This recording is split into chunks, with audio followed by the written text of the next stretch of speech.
Okay, we're going to go ahead and get started. Welcome, everyone. I'm David Barista, Editorial Director of Building, Design, and Construction Magazine, and our sister websites bdcnetwork.com and bdcuniversity.com.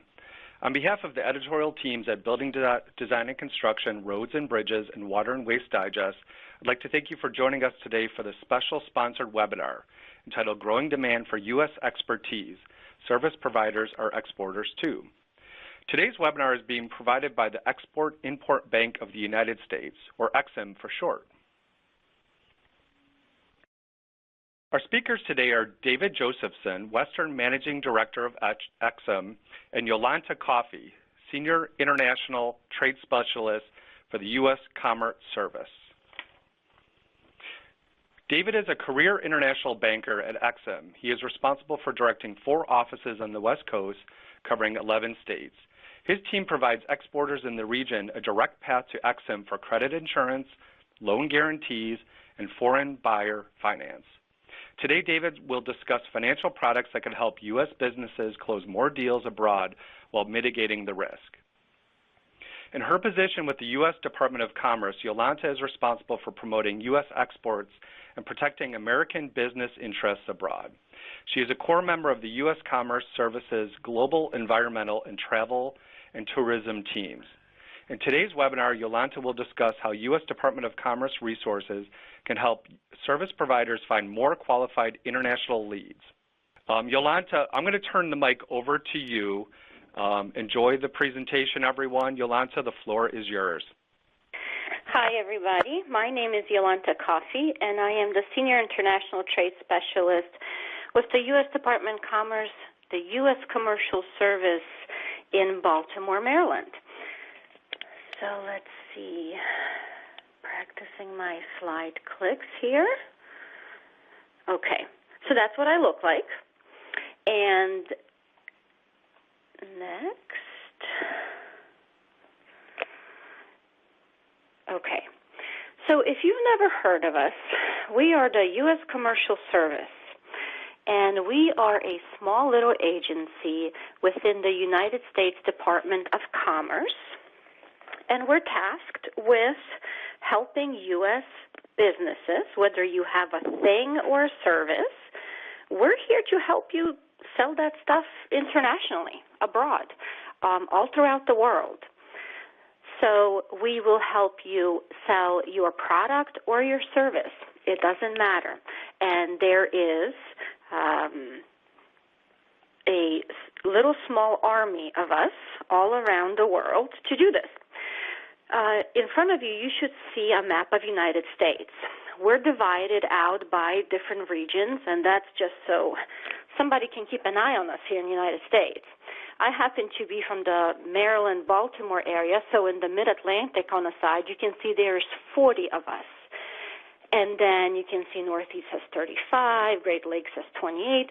That's just to give you an idea how many of us in the United States there are to help companies do business. And it doesn't look like there's a lot of us, but each one of us are divided up by industry sectors. I happen to cover environmental technologies and also travel and tourism, which might be kind of a funny match together, but travel and tourism is our number 3 export in the United States. That's where we have people come into the United States, be a tourist, and then go home. Now, among all of those other industries, we cover pretty much everything, medical, IT, construction, education, and part of all this, we have our counterparts serving overseas. So the way we make the connection for a U.S. exporter is someone comes into our office, asks us a question on how to sell something internationally, and we figure it out whether or not you have a viable product, whether you can go abroad, and we connect you to one of our folks who sit on the other side of the world. You should see a picture of all the countries. Majority of the world is covered blue for us, which means we have an office there. And we have somebody that's there to take care of your needs and answer your questions. For the countries where we're not represented represented, we work with the State Department folks. So chances are we can still help you in that country, but maybe not as fast because we don't have our staff. And I wasn't able to put this on the slides, but you can see at the bottom of the page there is a website, export.gov, worldwide, underline U.S. If you go on that link, you can find all of our offices around the world. So just to throw out an example, in China, we have like 7 or 8 offices. In Poland, we have 1. And that just depends on demand and, of course, how much money we receive from Congress to do this job.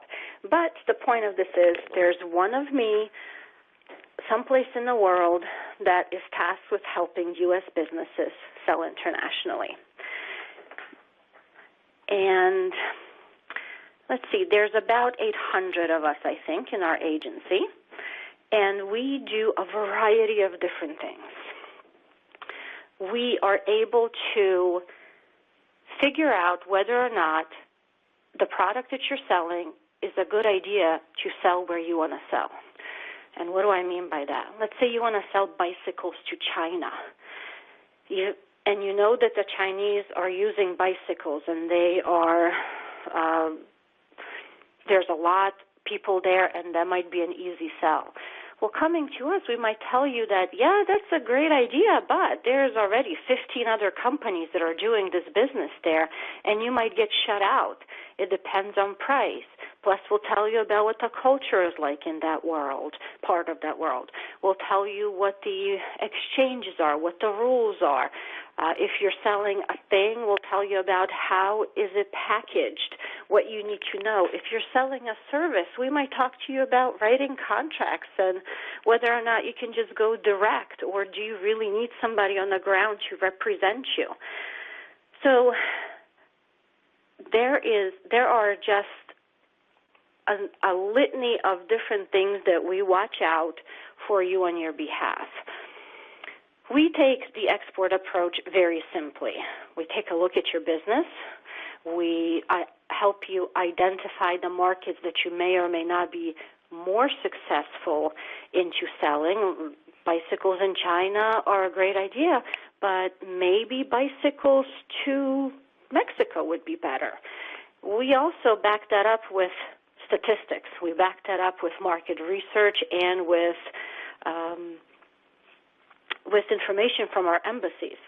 I did neglect to mention that we in the United States, we're located all over the states, and we service the companies that are located within our own state. So I sit in Maryland, so I take care of all the Maryland companies. Someone who sits in Texas, their job is to take care of all the Texas companies. And we do that because we have events and webinars and in-person meetings all the time. So we try to be in those states where the companies are, where they're exporting from, so that you don't have to travel or be on webinars all the time. You can actually meet us face-to-face. And then the folks that are sitting internationally, they sit in the U.S. embassies or consulates around the world. They are run by an American staffer, and we hire out local staff in those countries who know the industries, who understand what it's like to do business there and speak the language of the country, which is very important. So that was a little bit of a tangent, but going back to the slide, we take a look at your business. We take a look at how viable you are. We have a couple cheat sheets. Are you ready for this type of questions? We ask you a bunch of things of what you want to get accomplished and why. And if you don't have an idea or if you don't have a good export plan, we will help you shore that up.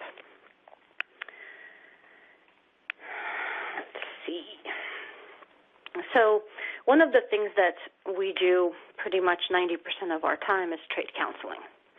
We chat with the company. We tell you what we have learned over the years and expertise of ours and our vast government knowledge and documentations that we have, how that can help you get into the business or into the market that you're trying to get into. We can help you figure out the legal ramifications, the documents, anything from shipping documents to writing a contract. How do you write a contract to best position yourself so you can sell things internationally? And then everybody's favorite is, how do you get paid? In fact, in our Maryland office, we have books and books that we just received on how to get paid by your Latin buyer. So there are tricks to the trade on how to put all of this together and be timely. At the same time, we will try and teach you or give you tips on what can you do with your own business. How can you set up your books and your payment process so that you can offer terms and you can get different type of loans. I lost my cursor. There we go. All right. The other thing that we offer is market intelligence, and this is just a fancy word for statistics, country summaries, industry products.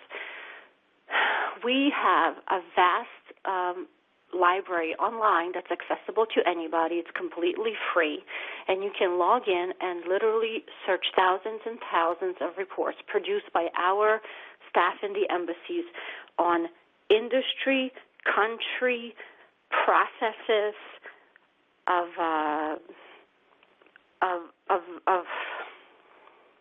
products and services within each country. It's trade data. My favorite thing to use is the country commercial guides because I don't know the whole world inside out. So this is a really good cheat sheet for me on how to do business in any country around the world. It describes all kinds of small details that you wouldn't consider. Talks about money, languages, customs, most feasible industries, how to do business there, and just things to consider. So the point of this slide is to let you know that there's so much information at your fingertips, and it's all available for free.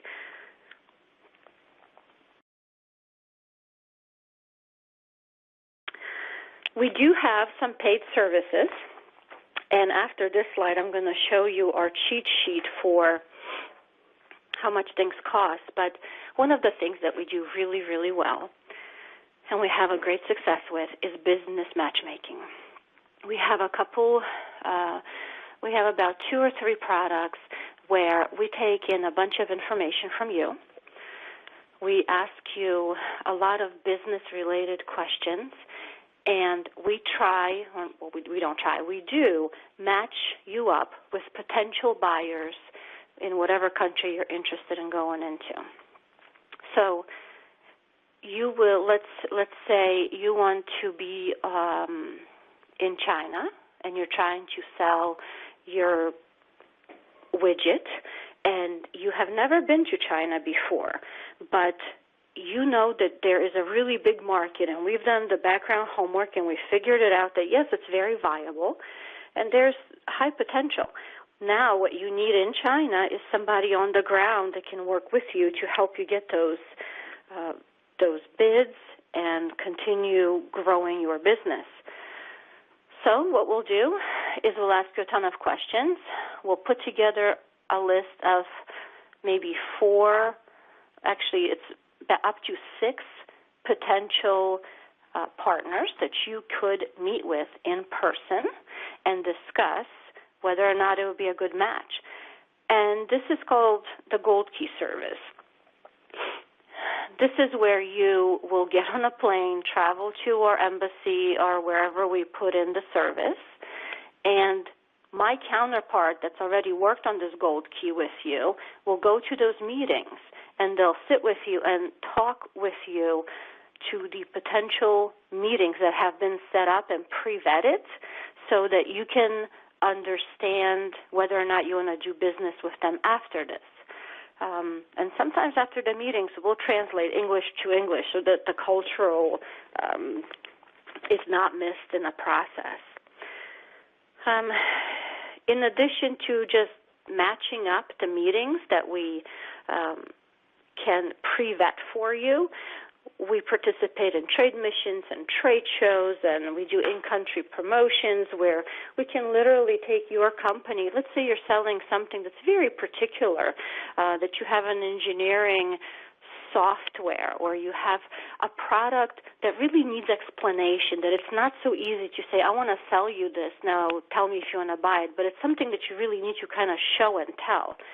It's called, we will put on kind of an event in the evening or during the day, a seminar, where we fill the room with potential folks that are interested in what you're selling, because remember, before you go there, we're again asking you a ton of questions, and we're again trying to fill the room with folks that are appropriate. They're appropriately matched to you.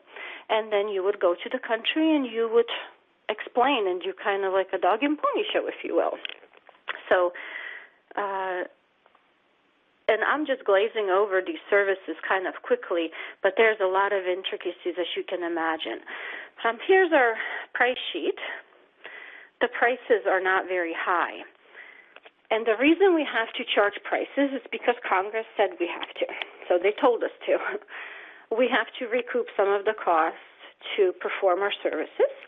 So this is what they cost. Now, large companies are identified as 500 or more employees. So they have a little bit of a different pricing schedule. But the smaller companies is anything below that. And you pay this fee per service per country. So if you wanted to go to China and you wanted to hit maybe 5 different cities, you would have to pay that number per city.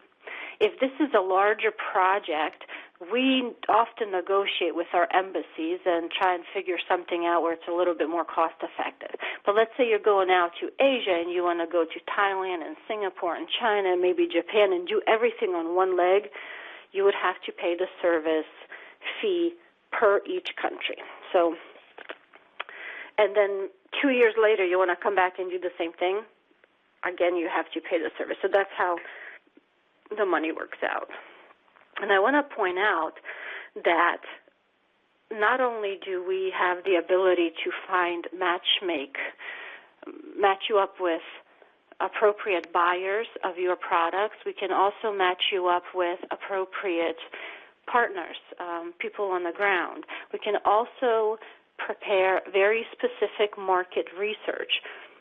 Our folks in the embassies around the world will take your problem, whatever the question is that you need to figure out. For example, let's say you want to sell a brand new software that is going to figure out how fast the winds blow over the mountains, just so the tourism industry doesn't blow in, the rain doesn't come in fast enough. That's one of my environmental companies that is doing right now.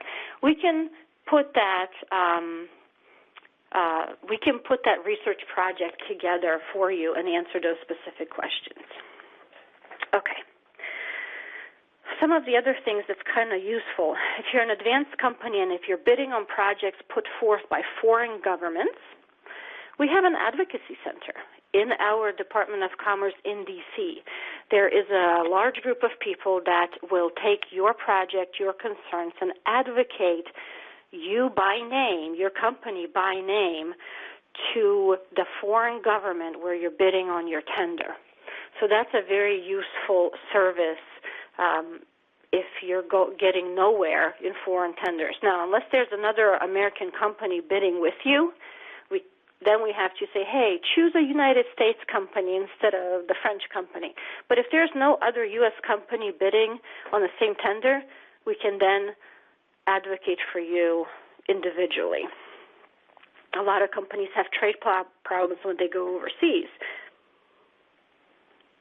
It is a very common problem that you had shipped something internationally and all of a sudden it gets to a port someplace and it's sitting on a dock and you can't get it out because for some reason customs says you forgot to file certain paperwork or there's additional fees or something like that. We can get involved and either get rid of that problem or figure out what is the problem. So there's we do a lot of diplomacy on your part, on your behalf. I wanted to tell you that we have a team, a construction and design team that spans throughout the world. I'm not on it, but my counterparts throughout the world are participating in this team. And what they talk about and what they do is they gather all the information industry specific to construction and design and engineering, and then they work with companies to give you more specific information. So, for example, we have trade leads that come in all the time. So a company will go to our embassy folks and say, "Hey, I am looking for tiles or carpets or flooring because I'm building a new hotel in Kuwait, and I would really like to buy it from the United States because I trust their brand better than somebody else's." Those are the type of leads that we put together, and we disseminate those to our American companies. And how do you get them? How do you get on it? You start working with us. We put you in our massive database, and those are blasted out on a regular basis. So I can definitely, if anybody has questions or if you haven't worked with us, please reach out to me. My contact information will be at the end of the slides. And the last slide that you're seeing is how to find us. Our website is export.gov. It is a massive, massive website. There's a ton of stuff on there, but you can definitely find a lot of useful information, especially on contact us and how do you find us in the United States the same way as overseas. So please take a look at that. If you would feel more comfortable reaching out to me directly, since we're doing this webinar and asking specific questions about what I said here, that's completely fine with me, and I will help you figure out who your appropriate contact is in your state. But I want you to know that even though we're from the federal government, we do have resources for you to do business internationally and to do it safely. And sometimes we have tricks up our sleeve to help you do it more effectively and cheaper. And we do know of available grants to do these programs as well. So based on what state you're located in, we can guide you to better resources. So I think that's my time, and I just want you to know that we're here to help you, and we're vested in doing that. So please give us a call. And so, David, I think it's your turn. Okay, thank you, and good morning and good afternoon to everyone on the call. Okay, well, I'm David Josephson. I'm the Western Managing Director of the Export-Import Bank of the United States, and I'm based in Orange County in Irvine, California. There are two other managing directors out in the field. They're in Chicago and Miami. I have a direct connection to them. And the three of us together, we have a team of 20 to 25, it varies during the year, transaction specialists. And so we will walk right with you through a transaction when you have one and identify with you the risks that we see and that you see and the finance requirements. And then we do have solutions for that from the EXIM Bank. Okay, so as I said before, we are transactions, myself and two others, we have a team of transaction specialists that will assist you to understand the EXIM Bank and to utilize the EXIM Bank, because we will go through your transaction, identify risks and financing requirements, and then propose solutions, and then assist you to, get into the application process to start using these solutions. So if you were going to take one note for this whole presentation, I would recommend you take a note in Boolean algebra and write down credit risk and /or finance requirement in parentheses plus export transaction equals EXIM Bank. That's when we really love to hear from you.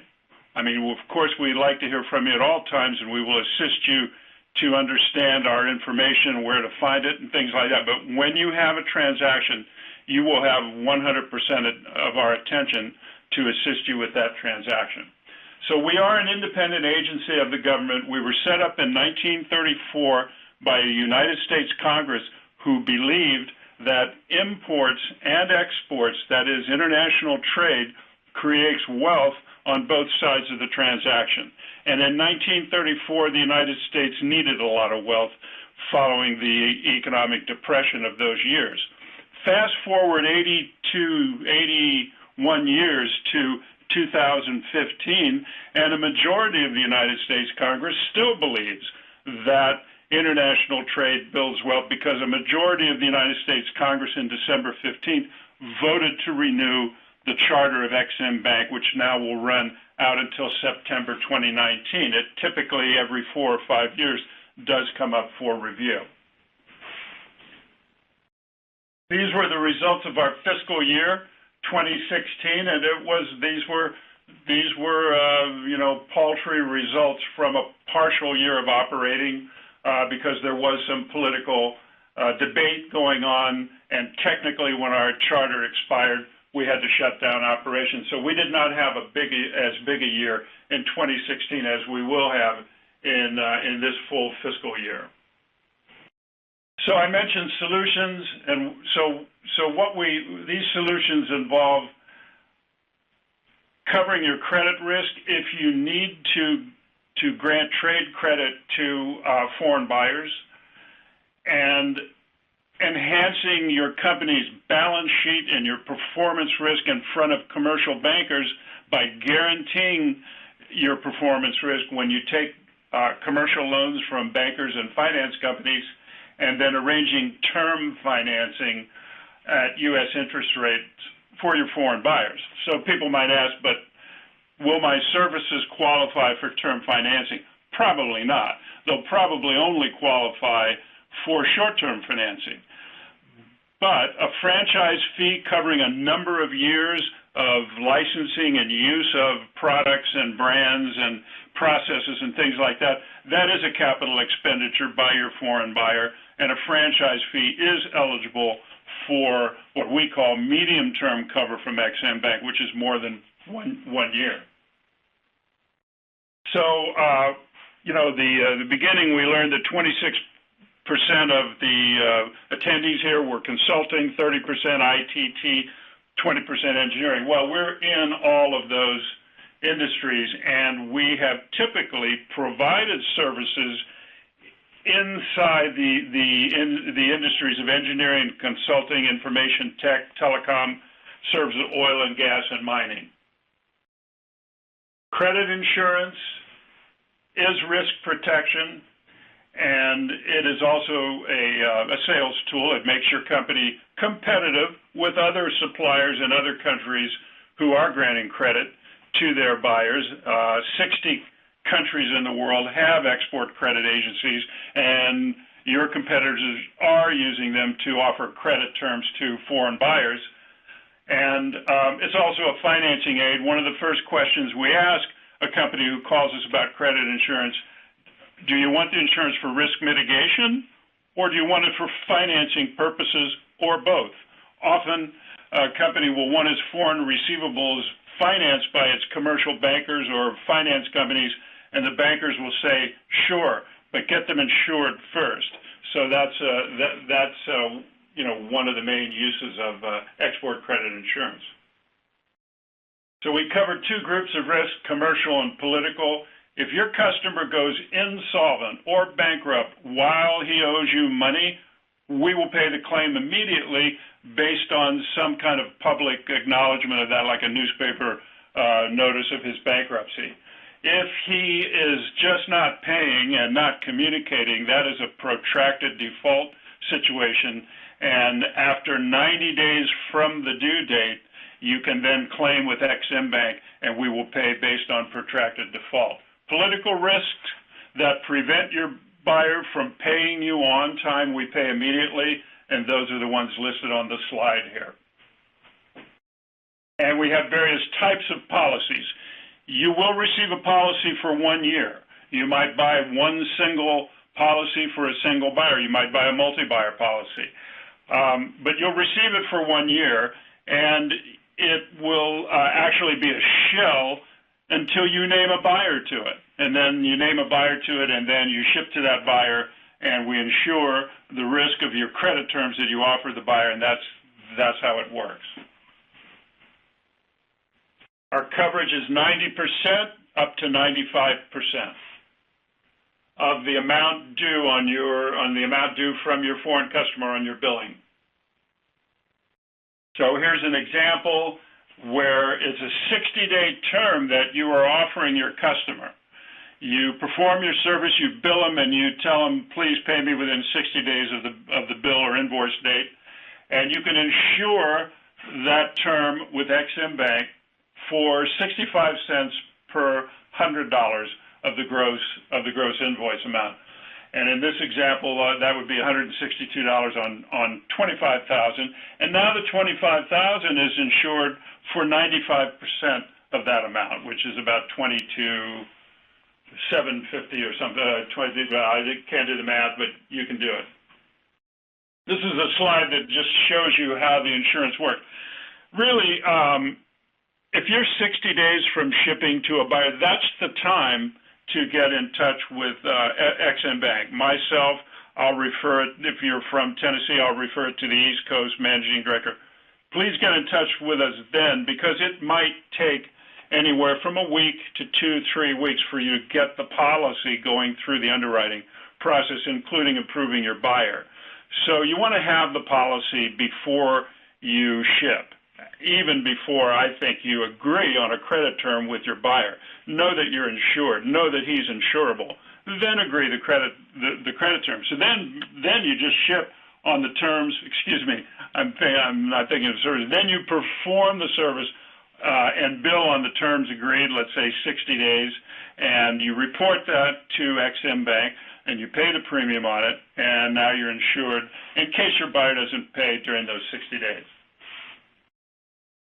Our working capital loan guarantee enhances your balance sheet and your profit and loss. I mean, bankers, that's the first thing they want to see if you go into them for a loan. They want to see how is your company doing on revenues and cash flow. How profitable are you? Have you retained profits into capital and grown the capital? Because they're going to be adding debt to it, to your balance sheet, and they want to see what it looks like now before they do that. And so we enhance that for you because if you have been in business even a year, and if you have a profitable operation and you have a positive net worth, you will likely qualify for our guarantee. And then we will ask the banker to run 7 sort of, balance sheet ratios of current assets to current liabilities, debt to worth, things like that. And if you meet 4 of those 7 ratios at the median for your industry, they're going to approve it. And we have quite a few banks around the country that have the authority to do all this without even touching base with EXIM. They can do it in advance and approve the deal right away. And we can help you find those banks when you have a working capital need for your export transactions.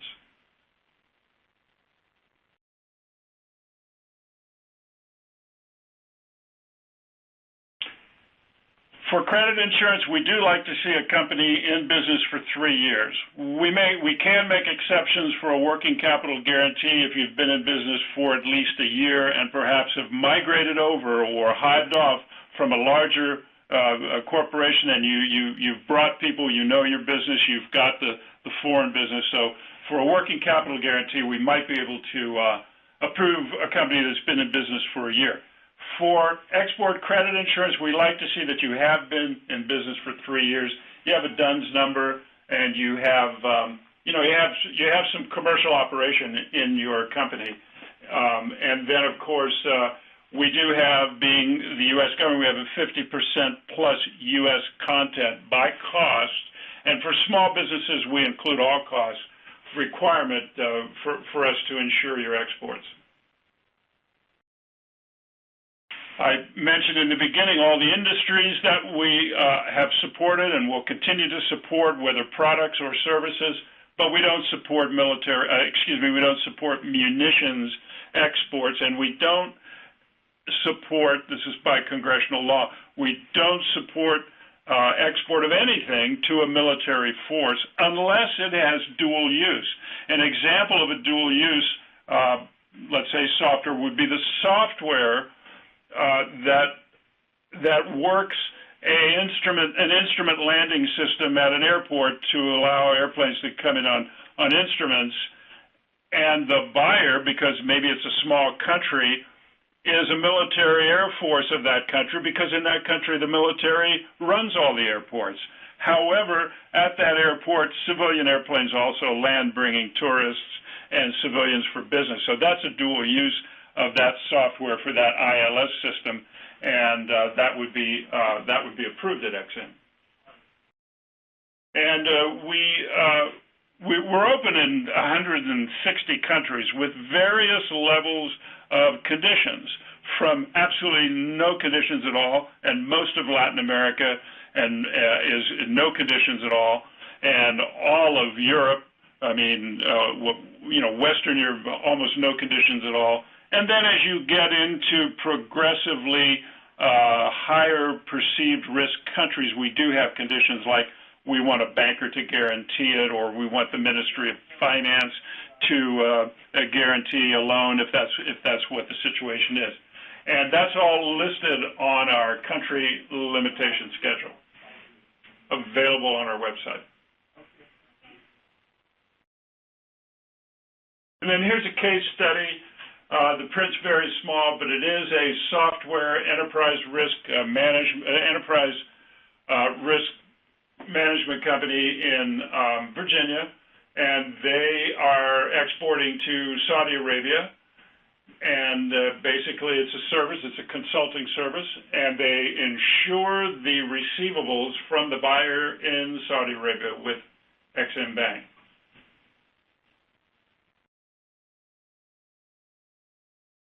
I mentioned that we have, I'm the managing director for the West, based in Orange County. Then we have Eastern and Central regions. I have a very direct connection with those people, and so we will be able to respond to your inquiries in minimum 36 hours, and I actually shoot for 24 hours in my office.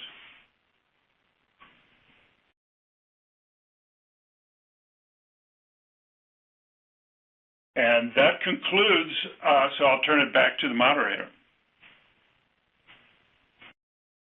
Thanks, David. That was great. We have a slew of questions for both David and Yolanta, so we'll just jump right into the Q&A. Quickly, for everyone in the audience, you could still ask questions through your console. If you'd prefer to send questions directly to our speakers, their email addresses should be on the slide right there. So they're happy to answer any questions you may have. So the first question could be directed toward David or Yolanta. Do we require certain visas to conduct services overseas? Yolanta, did you want to answer that? Or? Yes, I can. Yes, you definitely require, there are requirements for visas going abroad and from those foreign countries coming here.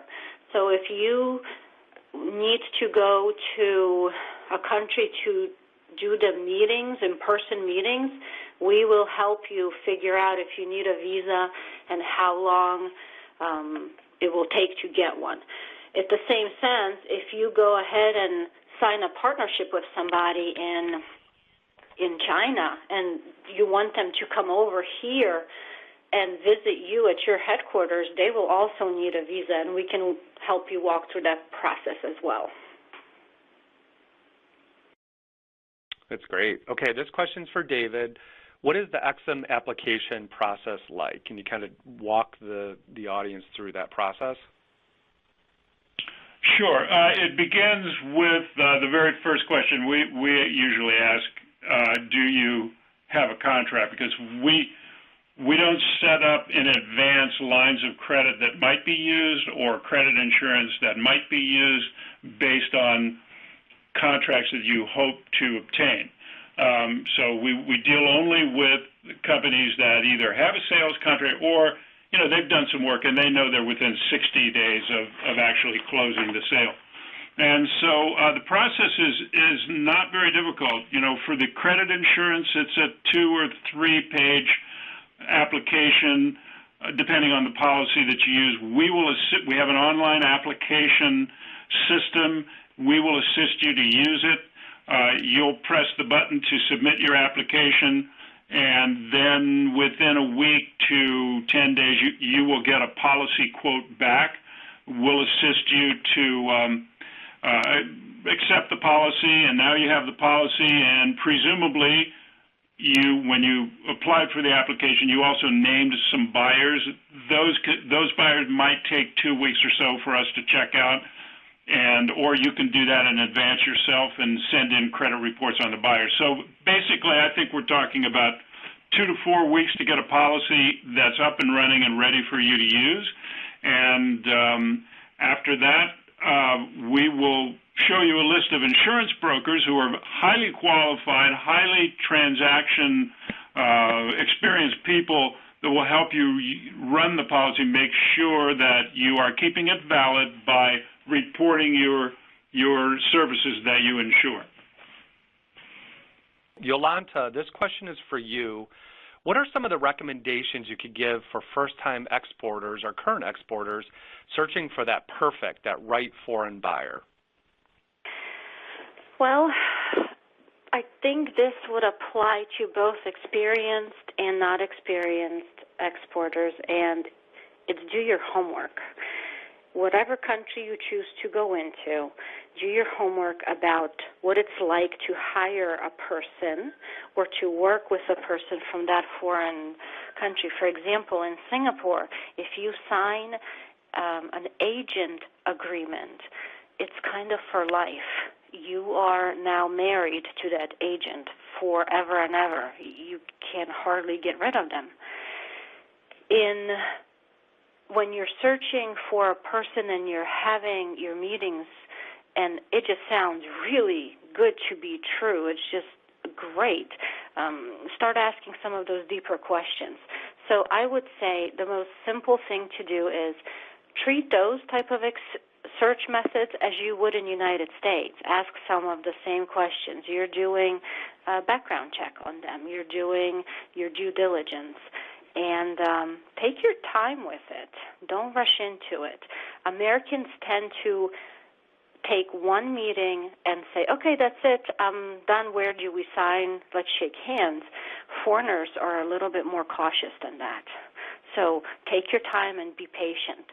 Cultural behavior is about 90% of the experiment when you're searching or shopping for a person to do business with. That's great input. I appreciate that. And back to you, Yolanta, common mistakes you've seen people make in these deals, in these relationships. Can you offer any specifics? Let's see. Majority of the things that I've seen is, again, someone did not do proper vetting or were not clear enough of what they want them to do. I have an example. There's a company in Maryland who sells a grocery store product, and they started working with somebody in Estonia, and they never talked about territories. And the Estonian just sort of assumed that they have the whole lay of the land for Europe. And a couple years later, when this Maryland company tried to get an agent in France, the Estonian got very upset because they're saying, you're encroaching on my territory, what are you doing? And the Maryland company said, well, no, we meant just Estonia for you. So be explicit and detailed. A lot of the other common mistakes really comes down to being naive and not or taking everything at your word and at the foreigner's word. For example, with Asian folks, they smile a lot and they agree to almost everything and they nod their head, but that doesn't mean yes like it does for Americans. So there's a lot of cultural learning. The other thing is, if you're selling a product, a thing, and you're excited because you just got this 10,000 unit orders, and now all of a sudden you have to fill it, and you're thinking, oh my goodness, we can't do that fast enough. You have to be prepared for the ramp up as well. So think long term, think ahead. Great. Thanks, Yolanta. I appreciate it. This question's for David. What if I want to increase the credit limit extended to my buyer? You can do that in two ways. If the buyer is subject of a credit limit that EXIM set for you, you just submit a one-page request to increase the credit limit. But experienced exporters will have an insurance policy that has what we call discretionary credit in the policy. That means they can set and raise credit limits for buyers on their own up to the amount of discretionary credit they've been granted in the policy. That's great. Okay. David, again, and Yolanta probably addressed some of these, but we want to get your take on it. What's the best way to find qualified foreign buyers, in your opinion? Yolanda, you go first. Okay. Actually, well, they were asking for David, but. Oh, okay. We always say go to the USIAC, the U.S. Export Assistance Center. And Yolanda's in one, I assume, right now. I'm in one here. Right down the hall, we have the trade specialists that can help companies do a matchmaking search to find either distributors or original, not OEMs, or end users, either distributors or end users of products and services by the NAICS code, NAICS code of the product or service. That's one of the things that the U.S. Export Assistance Center can do. Yes, I would definitely agree with that. That's one of our, as you say, bread and butter services. We take the company's needs of what type of person or company they want to find in the foreign country, and we look for those specific criteria to matchmake. And this is where we set up those meetings where you can choose to either get on a plane and come on over to the foreign country and go to the meetings with us, or you can take our list and contact them on your own. So we do this every single day for all types of industries, and we've gotten very good at it. So. Great. Thanks, guys. Okay, this one's very specific. What's your opinion, either one of you, on doing business and exporting services to Myanmar?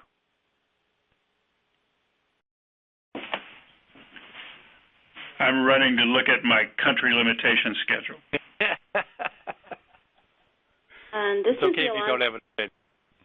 Yeah, I don't have a quick answer without doing some research, unless there is a more specific question behind this question.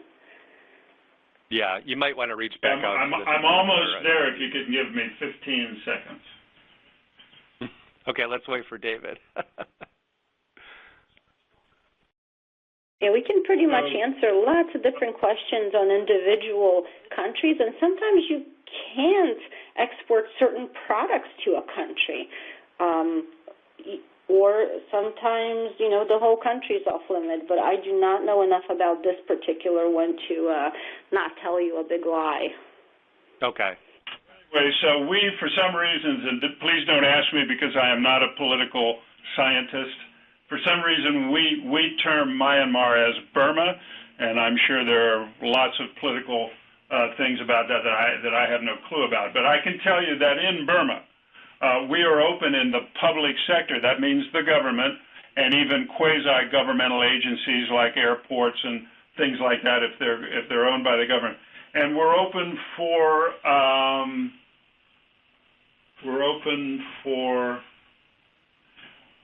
1 to 7 years, meaning we would cover risk for 1 to 7 years there. And we're not open in the private sector. And in the public sector, we would require the Ministry of Finance stating to the EXIM Bank this is a very important transaction, and it carries the full support of the government of the country. So what does that mean? That means you could insure receivables from Burmese or Myanmarese, public sector companies, and you could go borrow at your bank based on those receivables if you also insure those receivables. So there's some things you can do with EXIM Bank in that country. Great stuff, David. I appreciate that. All live updates here. This is for Yolanta. Do your services include helping U.S.-based companies find U.S. consultants or specialists located within the countries where they want to operate? U.S. firms tend to prefer using U.S. licensed specialists or consultants for specific projects. So the very fast answer to that is no, because we don't have a specific filter on reaching out to U.S. folks living in foreign countries that are doing those services. But every embassy around the world operates a little bit different. And when the U.S. folks go to live abroad, the general rule is that you should go and register with the U.S. Embassy. So for the folks that are living overseas and doing business there on behalf of U.S. companies, when they register with a U.S. Embassy, we know where to find them.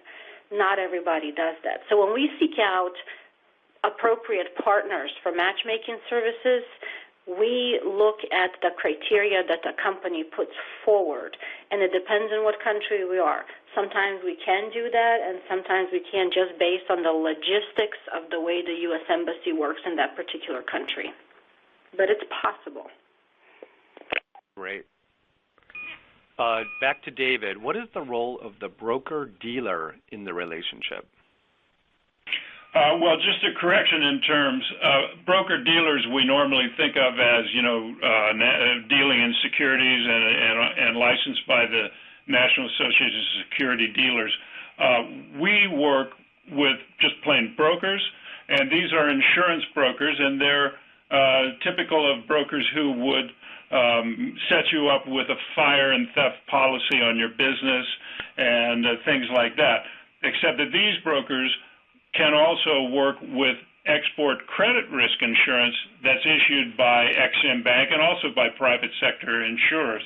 And these brokers have all been through, the checks that we do on their ethical qualities and things like that, and they have done a training program with EXIM. So they're registered on our website.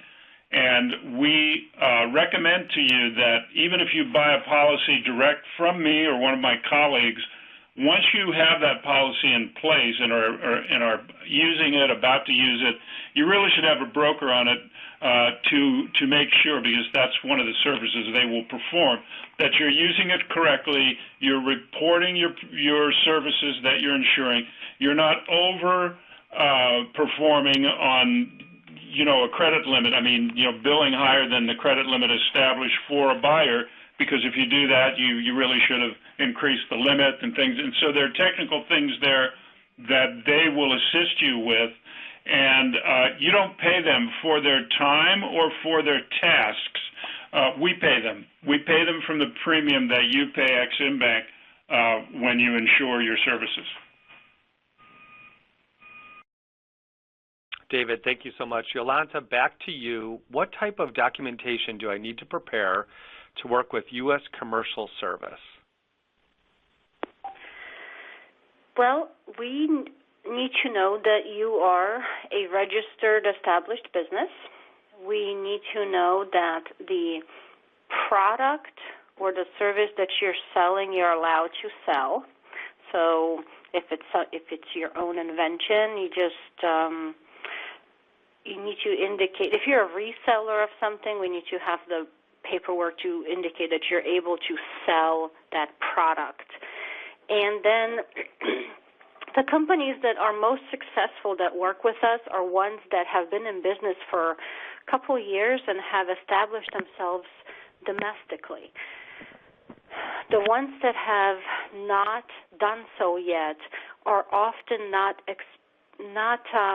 experienced enough in the innuendos of doing business, even domestically, to then jump ship to international. So if you already have been successful in the United States and you want to expand into a different country, at least know where you want to go, to what country, and why you want to go there. So before you come see us, do some homework, and we want to make sure that you have a vision of where you want to go. So there's no application that you need to put in with us. There's no real vetting process. And we can just simply talk to you a little bit on the phone and ask you a few questions based on what you want to do, and then we can figure out whether or not our services are even useful to you at the time where you are within your business. So it's simple. Just give us a call. Sounds simple enough. Thanks, Yolanta. Thanks, David. You guys were great. And again, there are still some questions coming in. If you just go ahead and email David and Yolanta, and they will be happy to. I hope you guys will be happy to email any questions from the audience members. But we're going to go ahead and wrap it up because we're a few minutes over our time here. So on behalf of Building, Design, and Construction, Roads and Bridges, and Water and Waste Digest magazines, and our speakers, and of course our sponsor, Export-Import Bank of the U.S., EXIM, I'd like to thank everyone for their participation today. This webinar will be archived within 24 hours and available at the same URL you used today and on bdcnetwork.com, roadsandbridges.com, and wwdmag.com. So long, everyone. Enjoy your day. Thanks, David and Yolanta.